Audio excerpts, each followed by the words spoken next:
My wife, 34, is acting weird. And I think I've been the biggest idiot in the world. Okay, Reddit, I don't know if I want to vent, seek advice, or just prepare myself for something bad. My wife, Lena, has always been emotional. She's the kind of person who can turn dinner into a full-blown argument because someone dared to disagree with her opinion on what real olive oil is. When she wants to be, she's charming. But if you fall out of her favor, you're in for a rough ride.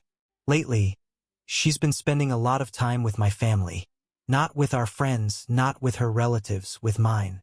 At first, it was helping Dad in the garden. Or stopping by to see your brother, he's lonely. I thought it was sweet. My father is a widower and my brother is going through a difficult breakup, so I decided Lena was just being generous. You know, the glue that holds the family together. She always bragged about how she keeps people together. But there are a few things that bother me. She never invites me when she goes out. She dresses up for just gardening or just watching TV. She comes home either in a strangely good mood or furious over something small like I left a coffee cup in the sink. Every time I ask what's wrong, she turns it around on me. Suddenly, I'm too suspicious, too controlling, or too insecure. And here's the most interesting part. Yesterday she came home late smelling like my father's cologne. I feel like I'm losing control of the situation. Am I overthinking things or missing something important?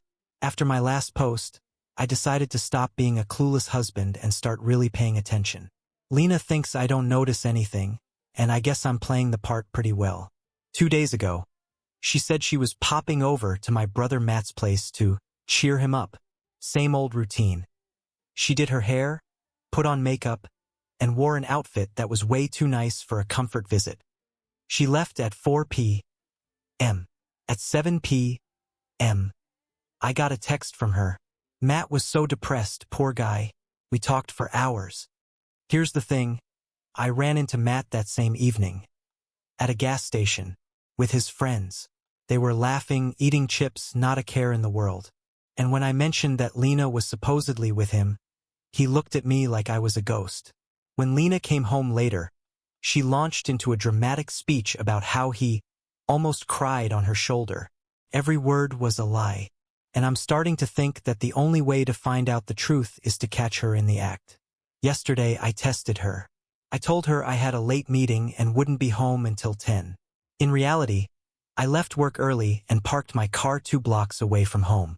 At 6:15, Lena leaves the house, dressed up again. No gardening gloves, no food containers, nothing. Just her phone, clutched tightly in her hand, and a smug smile. I followed her at a distance. She didn't go to Matt's. She didn't go to Dad's either. She went to the train station, got on a train, and headed downtown. Half an hour later, I see her walking into a wine bar with my father. They sit down in a secluded corner. He looks awkward, and she looks like she's auditioning for a role in a cheap melodramatic movie. The next day, I asked my father if he wanted to come over for dinner to find out what had happened. He said no, he was too tired after yesterday. I asked what he had been doing. He paused for half a second, then said, "Just grocery shopping." Dad had always been a terrible liar, and yet he lied. For her sake. Lena was gloomier than usual, more defensive. She snapped at me when I asked if she had paid the electricity bill. She started yelling that I never trust her, and make her feel like a criminal. Strong projection. I decided to bring Matt into it. Without telling him the whole story, I asked if he had noticed anything strange between Lena and Dad. He was silent. Then he said, "You didn't hear this from me, but she's at their house a lot. Too much." He didn't go into details.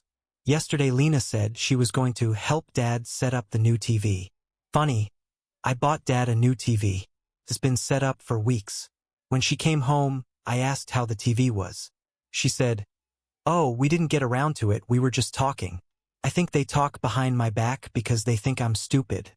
Today, Dad accidentally called me son twice in the same sentence, which is perfectly normal. But then he added, "We should all go on a trip together, the 3 of us. The 3 of us. Not the family. Not you and Lena." The three of us. I installed a cheap GPS tracker in Lena's car. Nothing fancy, just so I can see where she's going. First night, Dad's house, 3 a.m. Second night, a hotel near the highway. She told me she was meeting a friend for dinner. Matt called me tonight. He finally broke down. Listen, I don't know all the details, but she's playing you, man. She's too close to her father. Too close. It was the first time anyone but me had acknowledged it out loud. I planned my move. I told Lena I had to leave early for a weekend work retreat. I packed my things, kissed her goodbye, and drove around the block. The taxi scene happened last night. I saw her leave the house around 8 p.m. wearing the dress I bought her for our anniversary. I followed her. She didn't get in her car. She called a taxi. I followed them until they stopped. And who got in next to her? My father. She grabbed his face and kissed him before the car even started moving. I got out, walked up to the taxi, opened the door and said, "Having fun." Lena turned pale, then immediately started yelling at me. She said that I was ruining everything, and how dare I follow her like some kind of psychopath. My father looked like he wanted to sink into the ground. I didn't yell. I didn't cry. I just said, "We're breaking up, both of you."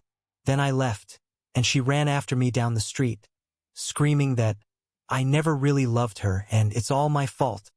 This morning I filed for divorce. I blocked her number. She leaves voice messages, sometimes crying, sometimes calling me every name in the book. My dad sent me one message, "I'm sorry, I made a mistake." No, Dad, you both made a choice, and now you can live with it. I thought losing them would destroy me, but honestly, I've never felt so light.